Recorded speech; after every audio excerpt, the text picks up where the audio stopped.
नमस्कार, दोपहर की नंबर 1 डिबेट में आपका स्वागत है। मैं हूं आपके साथ हिमांशु दीक्षित।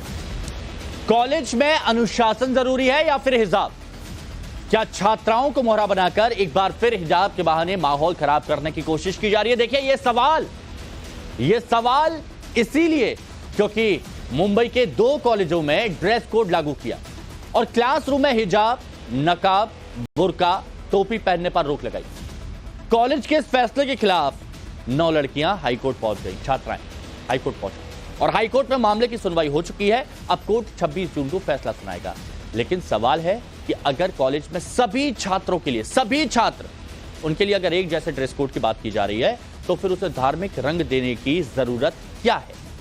क्या छात्राओं को मोहरा बनाकर सियासत की जा रही है? इस पर हम बात करेंगे, लेकिन पहले एक रिपोर्ट आपके लिए।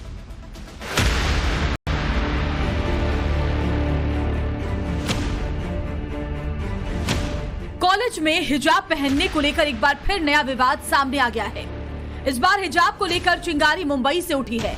मुंबई के चेंबूर ट्राम्बे एजुकेशन सोसाइटी के एनजी आचार्य और डीके मराठे कॉलेज ने छात्रों के लिए ड्रेस कोड लागू किया था, जिसमें हिजाब, नकाब, बुर्का, स्टोल, टोपी को बैन कर दिया गया है।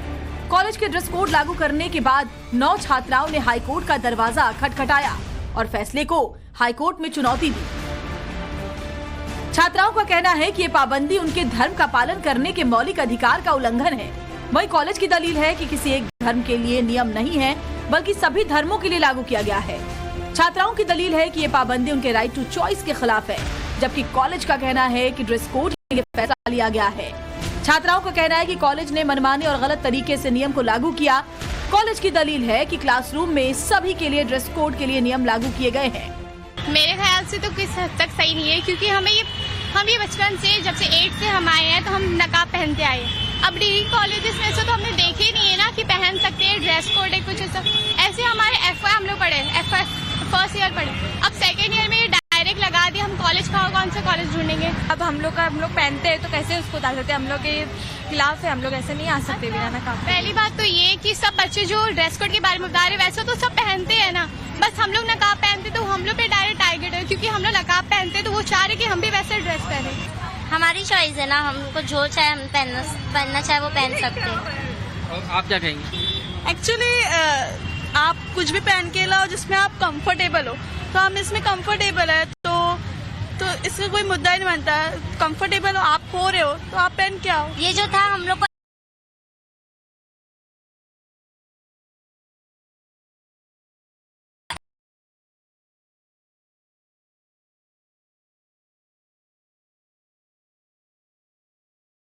धर्म का इजहार नहीं है, ये हमारा कल्चर है। जैसे इंडिया में हमारा घूंघट भी पहनते हैं गाँव में, वो भी एक कल्चर हुआ, ये भी कल्चर है, इट्स नॉट रिलीजन। तो एक तरीके से लड़कियों का एजुकेशन करने के लिए रोक रहे हैं ना। अगर हमको तकलीफ है तभी हम बोल रहे हैं, अगर नहीं होती तो हमको कोई इससे तकलीफ नहीं। अगर हमें एडमिशन लिए तो पढ़ने के लिए लिए, ना कि नकाब और कपड़े के लिए लिए। हाईकोर्ट में बुधवार को मामले की सुनवाई हुई। हाईकोर्ट ने दोनों पक्षों को सुनने के बाद कड़ी टिप्पणी की। कोर्ट ने याचिकाकर्ता के वकील से पूछा कि कौन सा धार्मिक प्राधिकरण कहता है कि हिजाब पहनना इस्लाम का अनिवार्य हिस्सा है। हाईकोर्ट ने कॉलेज की तरफ से मौजूद वकील से भी पूछा कि क्या उसके पास इस तरह का प्रतिबंध लगाने का अधिकार है। दोनों पक्षों की दलीलें सुनने के बाद हाईकोर्ट अब 26 जून को फैसला सुनाएगा। अदालत से तो हमें कानून पे तो पूरा भरोसा है, बाबा साहब अम्बेडकर के सारे संविधान पे भरोसा है। वो जो भी करेगी अच्छा ही करेगी, और वो लोग हमारी डिमांड को भी अब समझेंगी कि हम लोग किस अगर हमको तकलीफ है तभी हम बोल रहे हैं, अगर नहीं होती तो हमको कोई इससे तकलीफ नहीं। अगर हमें एडमिशन लिए तो पढ़ने के लिए लिए, ना कि नकाब और कपड़े के लिए लिए। लेकिन सवाल है कि अगर क्लास में एक ड्रेस कोड की बात की जा रही है तो उसका विरोध क्यों? सवाल ये भी है कि आखिर क्यों शिक्षा के मंदिर को धर्म का अखाड़ा बनाने की कोशिश हो रही है। सवाल ये भी है कि अगर कॉलेज सबके लिए एक जैसा कोई नियम बना रहा है तो उस पर विरोध क्यों? सवाल ये कि क्या देश संविधान से चलेगा या फिर शरीयत से? और सबसे बड़ा सवाल है कि इन छात्राओं को मोहरा बनाकर कौन सियासी रोटी सेकने की राजनीति कर रहा है। ब्यूरो रिपोर्ट, टाइम्स नाउ, नव भारत। आपने रिपोर्ट देखी, आपने उन छात्राओं को भी सुना जिन्होंने ये आवाज बुलंद की। जो मेहमान हमारे साथ जुड़े हैं उनसे हम आपको मिलवाते हैं। हमारे साथ राजनीतिक विश्लेषक अंबर जैदी जुड़ी हुई हैं हमारे साथ में। प्रोफेसर फिरोज वक्त साहब पूर्व कुलपति हैं। अच्छा माफ़ कीजिएगा सर। हाँ, हमारे साथ में शालिनी अली जी भी जुड़ी हुई हैं मुस्लिम राष्ट्रीय मंच से। हमारे साथ शाहिद अली जी भी हैं जो अधिवक्ता हैं, जुड़ेंगे वो थोड़ी देर में। हाजी महरुद्दीन रंगरेज साहब हमारे साथ AIMIM के प्रवक्ता भी जुड़ेंगे। सैयद जव्वाद राजनीतिक विश्लेषक भी हमारे साथ में जुड़ेंगे। आप सभी का बहुत बहुत स्वागत है। अंबर जैदी जी, शुरुआत आपसे। एक बार फिर से इन छात्राओं ने आवाज़ उठाई है कि नहीं, इनको इनका अधिकार मिलना चाहिए और इस तरह की कोई रोक नहीं लगानी चाहिए। लेकिन एक कॉलेज में एक कह सकते हैं कि जहां पर शिक्षा अर्जित करने जाते हैं वहां पर अगर इस तरह से कोई ड्रेस कोड लागू किया जाता है या फिर सभी के लिए एक समान, तो क्या इसमें कहीं कोई गलत है? बिल्कुल भी नहीं। देखिए, अगर हम किसी भी शैक्षणिक संस्थान के अधिकारों की बात करते हैं तो पहले ही कानून ऐसा है कि इस तरह के जो भी इंस्टीट्यूशंस हैं वो अपना खुद का ड्रेस कोड लागू कर सकते हैं और ये सभी इंस्टीट्यूशंस पे लागू होता है। हिमांशु, मैं आपको अभी लगभग 1 महीने पहले की एक खबर बताती हूँ कि अभी खबर आई थी कि दारुल उलूम में महिलाओं की एंट्री, जो महिलाएँ वहाँ पर रील्स या फोटोज़ वगैरह क्लिक करती थी, उनकी एंट्री पे बैन किया गया था और उसके ऊपर काफ़ी टीवी पे डिबेट्स भी हुई थी। तो वहाँ पर उस पक्ष का ये कहना था कि ये हमारा इंस्टीट्यूशन का अधिकार है, हम कहाँ से और किस तरह के रूल्स और नियम लागू करते हैं, ये हमारा अधिकार है। लेकिन इस तरह के जब भी केसेस आते हैं, आप चाहे कर्नाटका से लेके आप बहुत सारे समय से, जब से उत्तर प्रदेश के चुनाव के समय वो हिजाब का मामला उठाया गया, अलग अलग इंस्टीट्यूशन से इस तरह की खबरें आती रहती हैं और कहीं ना कहीं ये एक राजनीतिक टूल के रूप में देखा गया है। ये महिलाएं, ये बहनें जो इस्लाम के नाम पर महिलाओं के साथ, मुस्लिम महिलाओं के साथ इनजस्टिस होता है, कभी भी मैंने उनको उसके खिलाफ उतरते हुए नहीं देखा कि हमारे साथ इतने सालों से अनदेखी हो रही है, हमारे अधिकारों की अनदेखी हो रही है।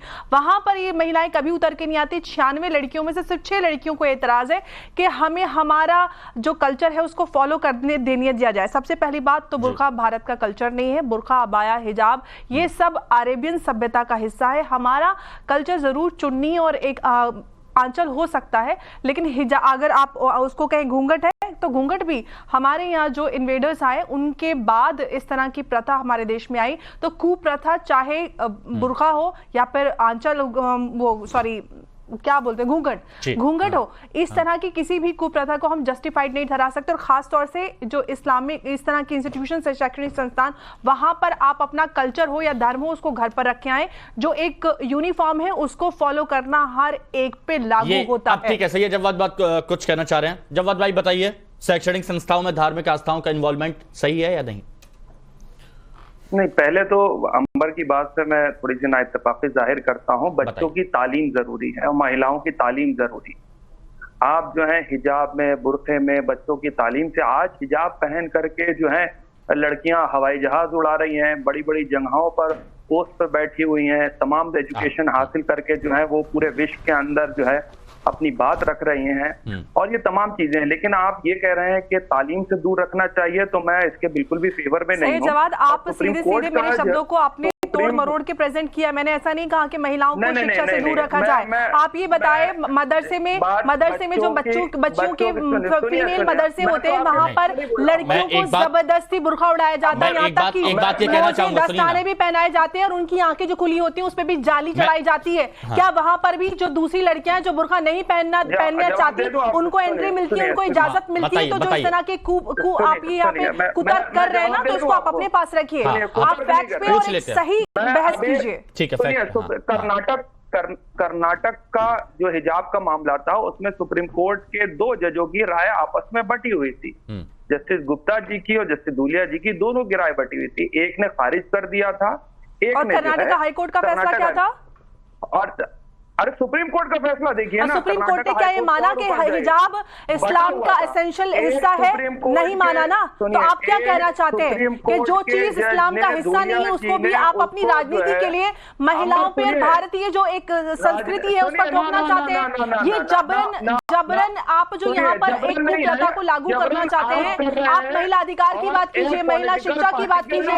आप महिलाओं के ऊपर जो मन चाहिए आपकी, जिस तरह की शिक्षा, जिस तरह से आप शिक्षा दिलाना चाहते हैं उसका आप समर्थन करते हैं। वो महिलाएं जो हिजाब बुर्का नहीं पहनना चाहते उनको आप अलग-अलग नामों से नवाजते हैं। सुनिए एक मिनट सैयद भाई, एक बात बहुत क्लियर, यहाँ पैनल में जो भी लोग मौजूद हैं और जो लोग नहीं मौजूद हैं उनमें से कोई नहीं चाहता होगा कि कहीं पर भी किसी की शिक्षा पर पाबंदी लगाई जाए। हर कोई चाहता है कि बेटियों की शिक्षा और अच्छी हो। अब आप अपनी बात रखिए, फिर मैं आगे मेहमानों के पास जाता हूं तुरंत। नहीं, सुप्रीम कोर्ट के एक जज ने कर्नाटका हाई कोर्ट के जो फैसले को था उसको निरस्त कर दिया। आप देख लीजिए, वो भी सुप्रीम कोर्ट के एक जज का फैसला है, आप उसको नजरअंदाज नहीं कर सकते। वो हमसे ज्यादा और आपसे ज्यादा काबिल लोग हैं। और आज मैं अब इसका दूसरा पहलू भी बताता हूँ हिमांशु भाई। महाराष्ट्र के अंदर होने वाले हैं चुनाव, और इस तरीके की ध्रुवीकरण की राजनीति करके कौन लोग जो है अपनी चुनावी रोटियां सेकते हैं, उस पर जगजाहिर है लोग। अच्छा, और अभी डिसीजन आया है इसका, सुनिए वो पता है, वो सबको कर्नाटका के अंदर क्या हुआ, नैरेटिव बनाया, भारतीय जनता पार्टी बाहर हो गई। अब आप महाराष्ट्र के अंदर से बाहर होना चाह रहे हैं, 240 पे तो टिके हैं आप। और मुझे आने वाले वक्त में लगता अब इसको पॉलिटिकली कौन जोड़ रहा है, तो ये बात हिमांशु भाई पॉलिटिकल मुद्दा है ये। चलिए ठीक है, शालिनी जी कुछ कह रही है। शालिनी जी महिला प्रमुख है मुस्लिम राष्ट्रीय मंच से जी। मैं पहले भी जब हिजाब का मुद्दा उठा था उस टाइम पर भी मैं चुनावी माहौल के दौरान पे ये बार बार कह रही थी कि ये मुद्दा ही नहीं है, हिजाब का मुद्दा बनाया जा रहा है। आप इकरा या तालीम को मुद्दा बनाइए। अगर बच्चे सड़कों पे उतरते हैं तालीम के लिए, कि तालीम के लिए उन्हें कोई चीज ऐसी चाहिए जिसके बारे में हमारे प्रधानमंत्री या हमारी सरकार सोचे, तो वो समझ में आता है। इस बात को मान लीजिए और समझ लीजिए कि एक स्कूल कॉलेज ऐसी जगह है जहां पे बच्चे जाते हैं तालीम हासिल करने के लिए। वहां पे कोई भी इस तरीके की घटनाएं होनी नहीं चाहिए, क्योंकि वो एक बहुत सेफ और सिक्योर्ड इन्वायरमेंट होता है। आप अपने बच्चों को स्कूल और कॉलेजेस में भेजते हैं तालीम हासिल करने के लिए, और आप उस स्कूल और कॉलेज इस वजह से आप चूज करते हैं कि आपको लगता है कि हमारे बच्चे उन 4 दीवारों में सुरक्षित है। बिल्कुल। तो यदि हिजाब या बुर्का का आप कोई मुद्दा बना रहे हैं, तो ये बात मान लीजिए कि ठीक है, वो आप अपने धर्म का पालन करना चाह रहे हैं। इस देश का संविधान क्या कहता है, और उस संविधान के हिसाब से मेरे को बोलने दीजिएगा, मुझे बोलने दीजिएगा। जब आप वो संविधान की भी बात कर रही है सैयद जवाद, आप सुन लीजिए एक बार। संविधान के हिसाब से आप संविधान के हिसाब से चलिए। आपको वो हक दिया गया है कि आप अपने धर्म का पालन करें, आप अपने धर्म को एक्सरसाइज करें, पर ये इस्लामिक स्टेट नहीं है। ये एक भारत एक ऐसा देश है जो कि विश्व में जाना जाता है। अब मुझे बस यही बात यहाँ पर अपने दर्शकों तक रखनी है कि एक तरफ सुनिए ना, मैं ये चाहता हूँ जरा ये सब लोग देखें, सब लोग सुने। एक तरफ अंबर जैदी जी हैं, एक तरफ शालिनी अली हैं जो कि महिला प्रमुख मुस्लिम राष्ट्रीय मंच से हैं। और जब ये कहते हैं यहाँ पर डंके की चोट पर कहते हैं कि तालीम की बात यहां पर होनी चाहिए, यहां पर शिक्षा की बात होनी चाहिए, ये बाकी की चीजें गैर जरूरी हैं, तो इसका असर होना चाहिए। इस पर इसको एक अलग तरीके से पोलराइज नहीं करना चाहिए। अब वक्त साहब का समय दीजिए। अच्छा ठीक है, आप बोल लीजिए प्लीज। हाँ शुरुआत, हाँ सभी मेहमानों को मेरे को सारे मेजॉरिटी जी, आप उन सारे मुस्लिम छात्रों से बात करिए और मेजॉरिटी में बात करिए, क्या उनको बुर्का और हिजाब से कोई फर्क पड़ता है, या वो तालीम के राह पे चल के IAS, IPS, NCC कैडेट्स के राह पे चलना चाह रहे हैं। पहली चीज। दूसरी चीज, आप ये बात कहकर इसको खुद पॉलिटिसाइज कर रहे हैं कि महाराष्ट्र में अब इलेक्शन होने वाले हैं। आपको तो ऐसी बातें कहनी भी नहीं चाहिए। आपको बच्चों की बातें सुननी चाहिए और बच्चों को समझाना चाहिए कि यदि आप अपने आप को इतने सालों में उन 4 दीवारों में अगर आप अपने आप को कंफर्टेबल नहीं पा पाए, तो क्या दिक्कतें परेशानियां हुई है, एडमिनिस्ट्रेशन से बात करी जाए। हम छोटे बच्चों के तौर पे देखते आए हैं, गांव में, शहरों में, जहां पे हिजाब और बुर्का पहना जाता था, जहां स्कूल की दीवार के अंदर आते ही, गेट के अंदर आते ही हमने अपने बड़े बुजुर्गों को देखा है, महिलाओं को देखा है, जो बुर्का उतार के अपने स्कूल बैग में डाल के सामान्य छात्रों के बीच में बैठ के उन्होंने अपनी तालीम हासिल करी है, जिन्होंने पदमश्री भी हासिल करा है। अच्छा ठीक है, बाकी मेहमान फिरोज वक्त साहब, एक मिनट जब बात आई, रुकिए थोड़ा। मेरे को ये बताइए, आप तो कुलपति रह चुके हैं, एक शैक्षणिक संस्थान में क्या इस तरह के मुद्दे उठने चाहिए? इस तरह से छात्र छात्राओं की जो राजनीति है उसमें इसको आना चाहिए? देखिए ऐसा है हिमांशु भाई, सबसे पहले तो मैं अपने दोस्तों से रिक्वेस्ट करूंगा कि हैकल ना करें एक दूसरे को ना बोलें। We are all for education of Muslim girl children. देखिए क्या है कि अभी मैं इनको सुन रहा था, अंबर को भी और शालिनी को भी, दोनों ने बहुत सही बात कही कि जब हम घर से बाहर निकलते हैं हम हिंदुस्तानी होते हैं, हिंदू मुस्लिम सिख ईसाई वो हमारा ज़ाती मामला है। अच्छा, यहाँ ये जो कॉलेज था यहाँ का कर्नाटका का, इसमें भी एक कोड ऑफ कंडक्ट था कि ये आप ड्रेस पहनेंगे, और वो सिर्फ क्लासरूम में था। कॉलेज का ग्राउंड है, कॉलेज का कैंटीन है, कॉलेज की कोई दूसरी जगह है, वहाँ उनको नहीं कहा जा रहा था कि आप हिजाब उतारिए। और वहाँ पे कुछ लोगों ने, जो अतिवादी लोग थे, उन्होंने नारा दे दिया बच्चों को, हिजाब नहीं तो किताब नहीं। कितनी बच्चियों का जो फ्यूचर है वो गर्त में चला गया, अंधे कुएं में चला गया। ये बिल्कुल गलत है। और एक बहुत अच्छी बात आई थी गालिबन ये शालिनी ने कही थी कि हिंदुस्तान ना तो शरिया से चलेगा ना सनातन धर्म से चलेगा। सबसे बड़ा वर्ल्ड का हैंड रिटन कानून B.R. अम्बेडकर साहब ने बनाया था, हिंदुस्तान उससे चलेगा। ठीक है, तो ये बेकार बहस है। और अच्छा, एक बात और, किसी ने कहा था,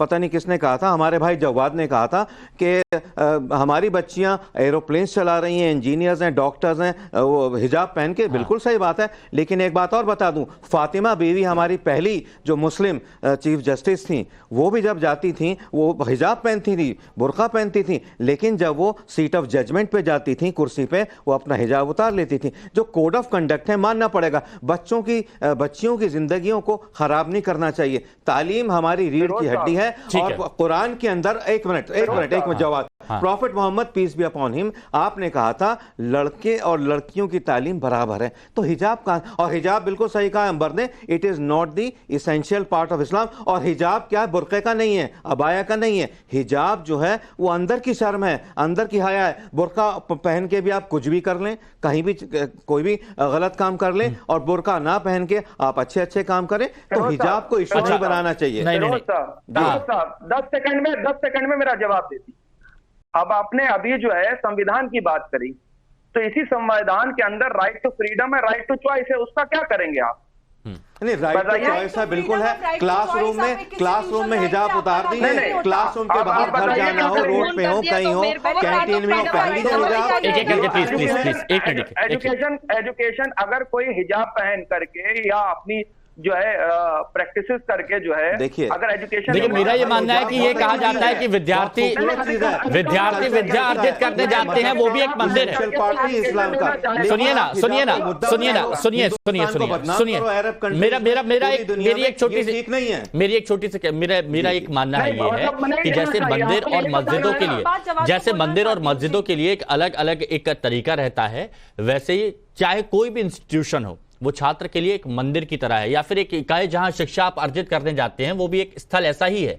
तो वहां पर थोड़ी बहुत अगर मर्यादा रहे, सब लोग एक जैसे रहें, तो उसमें क्या कहीं कोई आपत्ति है? मेहरदीन रंगरेज साहब, थोड़ी देर रुकिएगा, शाहिद जी मैं तुरंत आ रहा हूं आपके पास। रंगरेज साहब, जरा ये बताइएगा, ये हाईकोर्ट की तरफ से भी सवाल पूछा गया था कि कौन सा धार्मिक प्राधिकरण कहता है कि हिजाब पहनना इस्लाम का अनिवार्य हिस्सा है? ये सवाल पूछा गया था, इसका क्या आपके पास कोई जवाब है?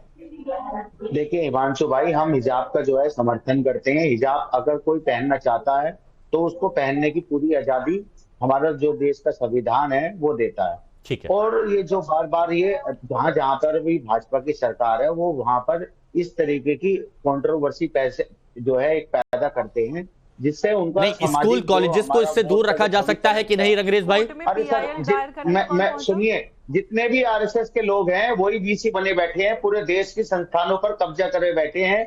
और वो सर, ये से तो जो है आप ये देखिएगा कैसी बातें लेकर आ गए। मैं वही मैं सोच रहा हूँ, आप तो सीधे राजनीति में चले गए।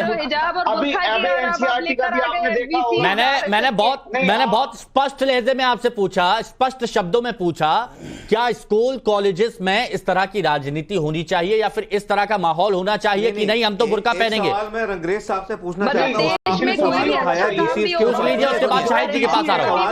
रंगरेज भाई सुनिए, आप कहते हैं कि एक शालिनी बहन, एक सेकंड, बहुत जरूरी सवाल है। आप कहते हैं आरएसएस के जो है वीसीस चले गए, क्या आपने कभी एजुकेशन मिनिस्टर को लिखा कि ये पॉलिटिकली प्लांटेड वीसीज हैं? कभी आपने खत लिखा? आप यहाँ पे आके सबको दिग्भ्रांत कर रहे हैं, सबको कंफ्यूज कर रहे हैं। आपको चाहिए, अगर आप ऐसा समझते हैं, पूरा रिकॉर्ड दीजिए उनका, ठीक है? ये मिनिस्टर ऑफ एजुकेशन को लिखिए, यहाँ कहने से कोई फायदा नहीं होगा भाई।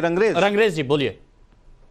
देखिए मैं क्या कह रहा हूं, ये बात बताने की लिए ही है, और हम भी जानते हैं और ये आप भी जानते हैं कि कौन लोग आज जो है वीसी से लेकर एनसीईआरटी में जितने भी संस्थान हैं भारत के, चुनाव आयोग, वहां पर किस तरीके के लोग बैठे हैं। आप लोगों को शिकायत की चिट्ठियां लिखनी चाहिए इसके लिए।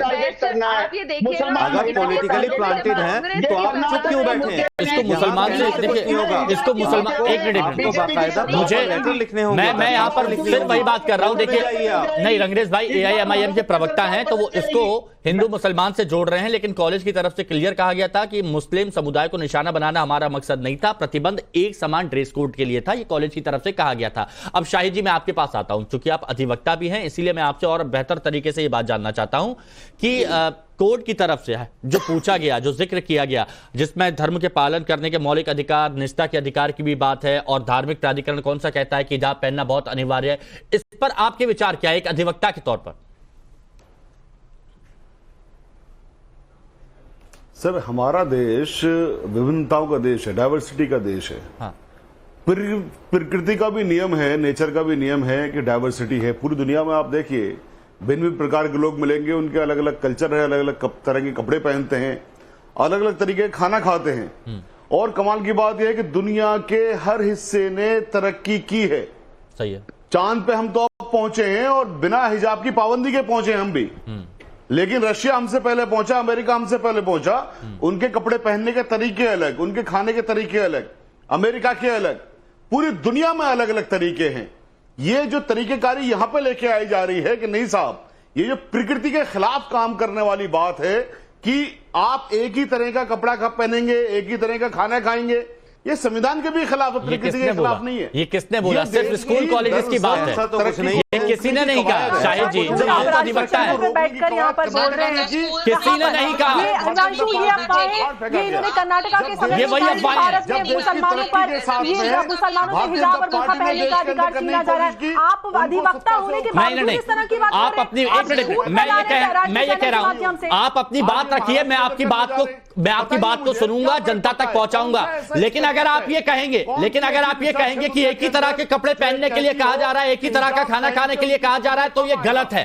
देखिए शाहिद साहब, ऐसा कुछ नहीं है, हर एक को कोई भी कपड़ा पहनने की आजादी है। बताइए, ठीक है, शाहिद साहब जो कह रहे हैं क्या ऐसा है? हिजाब जाएगा ना बुर्का जाएगा? नहीं, एक मिनट शाहिद साहब, अंबर जी क्या आपसे ऐसा कहा गया कि आप एक ही तरह के कपड़े पहनिए? क्या आपसे ये कहा गया कि एक ही तरह का खाना खाइए?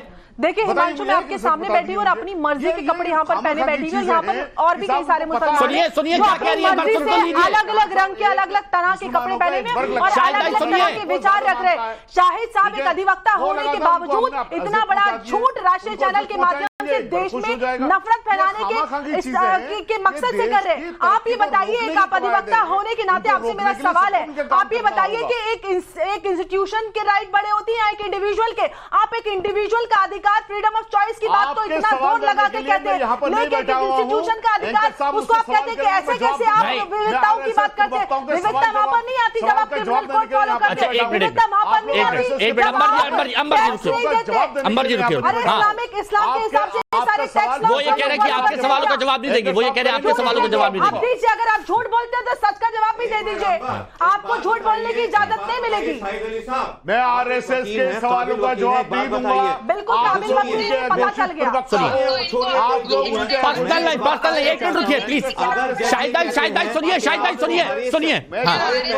सुन तो लीजिए। ऐसे साइन नहीं करनी चाहिए। शालिनी जी आ रहा हूँ, एक मिनट मानेंगे नहीं, एक सेकंड पीयूष जी, एक सवाल पूछना चाहता हूँ, एक लेट देयर बी पीस, थोड़ा सा साइलेंस। बोलिए। मैं एक सवाल पूछना चाहता हूँ, मैं कह रहा हूं आप काबिल वकील हैं, हालांकि आपको अंबर मानती नहीं, ऐसे मुझे उनसे कोई लेना देना नहीं है। एक बात ये बताइए, अगर आप वकील हैं, आप जिरा करते हैं, अगर जज ये कहते हैं कि आप अपनी पिटीशन जो है हरे पेन से साइन नहीं कीजिए बिलफर्ज, तो क्या आप फिर हरे से करेंगे? ये वही है, अगर कॉलेज के अंदर क्लासरूम में आपको हिजाब नहीं पहनना, घूंघट नहीं लगाना, कड़ा नहीं डालना, कुछ और ऐसी चीज जो रिलीजन को, देखिए ये रिलीजियस इंस्टीट्यूशन नहीं है, हमारे सेकुलर इंस्टीट्यूशंस हैं, ठीक है? हिजाब पहनिए क्लास के बाहर, कड़ा पहनिए क्लास के बाहर, घूंघट निकालिए क्लास के बाहर, क्लास के अंदर ये चीजें नहीं है, क्योंकि that is not secular institution, not a religious institution. आप तो वकील हैं, मुझसे ज्यादा पढ़े लिखे हैं, ज्यादा जानते हैं। सुनिए फिरोज साहब, आप तो शायद जो है किसी एक मुझे लग रहा है स्कूल या कॉलेज के जो है वो चांसलर भी रहे हुए हैं।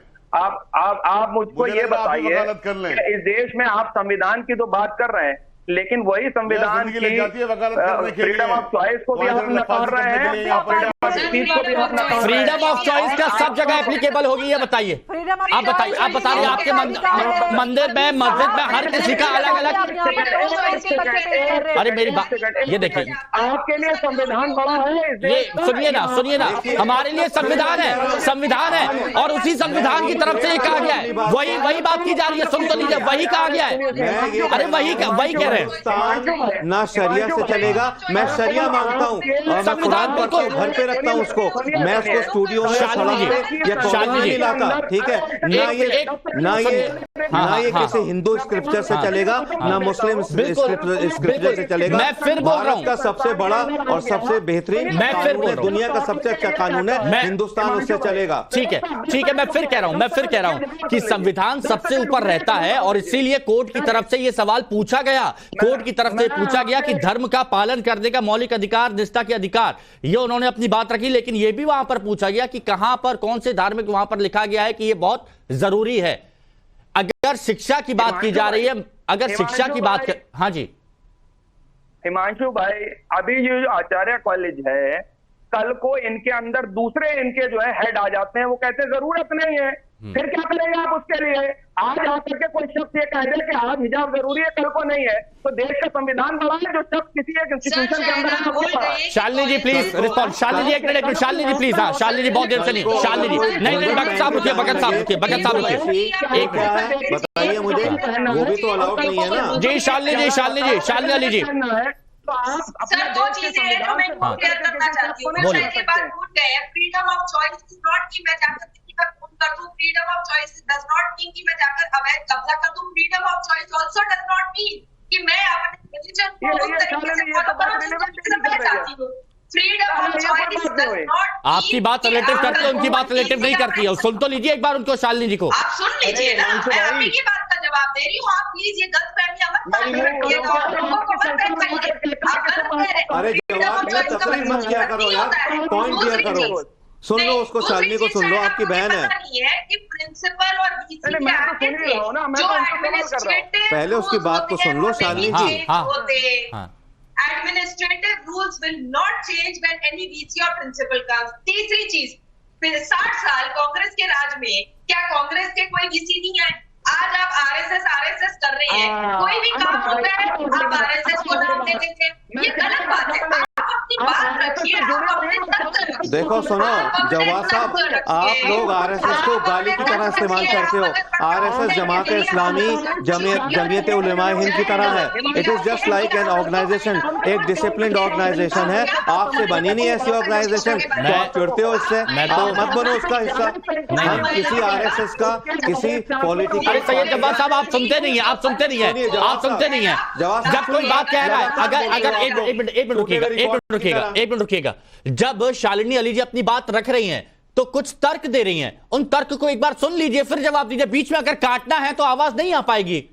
शालिनी जी ऐसा है हिमांशु जी, बहुत सिंपल बातें हैं। इनको प्रॉब्लम है कि कोई भी ऐसा काम हो रहा है जहां 9 छात्र, 10 छात्र, 11 छात्र खड़े हो रहे हैं, तो इनको ये बात समझ में आनी चाहिए कि संविधान में जो लिखा गया है वो इनके हिसाब से नहीं लिखा गया है। और मुझे एक बात बताइए, मैंने कि जो छात्र छात्राएं हैं, मैं हिंदू छात्राओं की भी बात करता हूं, मैं मुस्लिम सबकी बात करता हूं। छात्र होता है, छात्र में हिंदू मुस्लिम तो होता नहीं है, छात्र में बिल्कुल नहीं होता है। तो इसमें अगर ये कह दिया जाए कि भैया वो तो बुर्का पहनेंगे, हम तो पहनेंगे, इतना वक्त कहां मिल जाता है भाई? किताबों से फुर्सत नहीं मिलती, ये कैसे हो जाता है?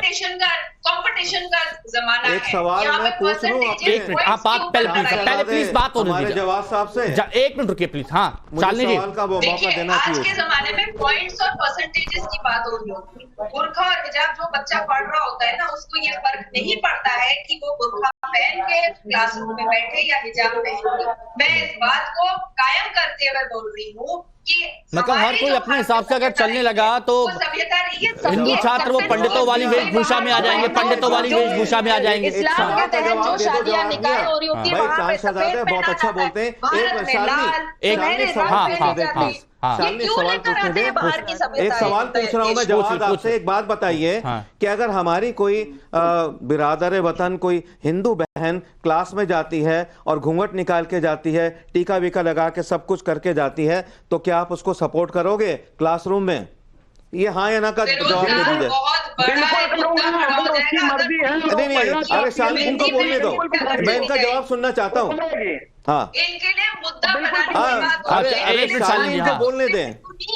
बोलिए सैयद। जब सैयद, हमारे चांद शहजादे को जवाब देने दें। अरे सुन लीजिए मेरे चचा, सुन लीजिए, मैं बोलिए।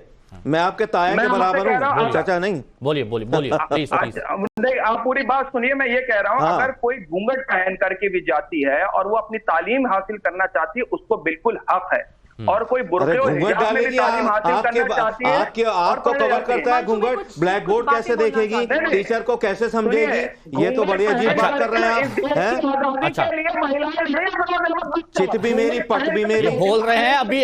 एक मिनट अंबर जी प्लीज, आपका जवाब आपको मिला। अंबर जी फिर एक एग्जाम्पल में जो घूंघट है उसका देना चाहती हूँ। राजस्थान में घूंघट की प्रथा जो है वो बहुत ज्यादा प्रचलित है, और जितनी भी ऑर्थोडॉक्स फैमिलीज है वो बच्चियों को कम उम्र में, हम सब जानते हैं कि वहां पे बाल विवाह की प्रथा है, बच्चियों को पढ़ने की इजाजत नहीं है, लेकिन वहां पर माहौल बदला है। आज तक क्या आपने राजस्थान से कोई ऐसी घटना देखी कि हमारी बच्चियां घूंघट डाल के स्कूल में जाएंगी? नहीं, क्योंकि ये आप मनमर्जी सिर्फ हमारे समाज से उठती है, क्योंकि आपको पता है बदलाव हो रहा है, खूंटा ठोकेंगे और ये बदलाव हो रहा है। अच्छा, ये बताइए रंगरेज भाई, पॉलिटिक्स ना करते हुए शिक्षा की जब बात होती है, स्कूल कॉलेजेस, यहां से इन सबको दूर रहना चाहिए कि नहीं?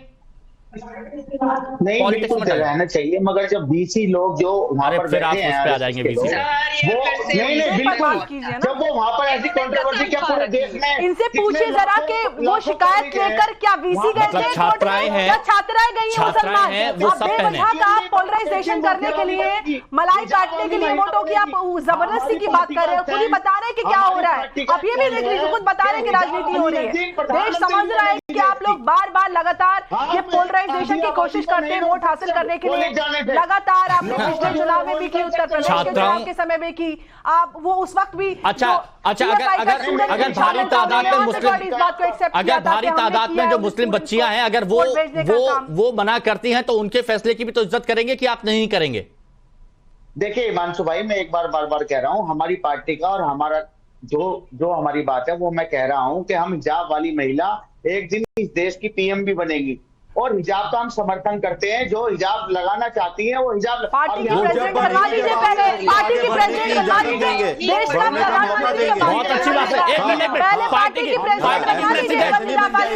पार्टी की प्रेसिडेंट बनाएंगे, पार्टी की प्रेसिडेंट वाली महिला देश की प्रधानमंत्री बाद में बनवाइएगा। अपनी पार्टी की प्रेसिडेंट महिला बिल्कुल बनाइए।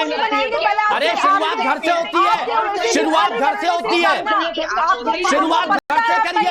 क्या समझते हैं? अरे मैं कह रहा हूँ शुरुआत, आप इस पहचान को काबिज करने के लिए इस बात को कहते हैं कि एक दिन देश की प्रधानमंत्री। चलिए ठीक है। देखिए, मैं एक बार फिर से कह रहा हूं, जो छात्र छात्राएं हैं उनको समझना चाहिए कि उनके लिए प्रायोरिटी क्या होती है, प्राथमिकता क्या होनी चाहिए, इस तरह की पॉलिटिक्स या फिर शिक्षा और एक बेहतर भविष्य। बहुत बहुत शुक्रिया आप सभी का हमारे साथ जुड़ने के लिए। आगे बात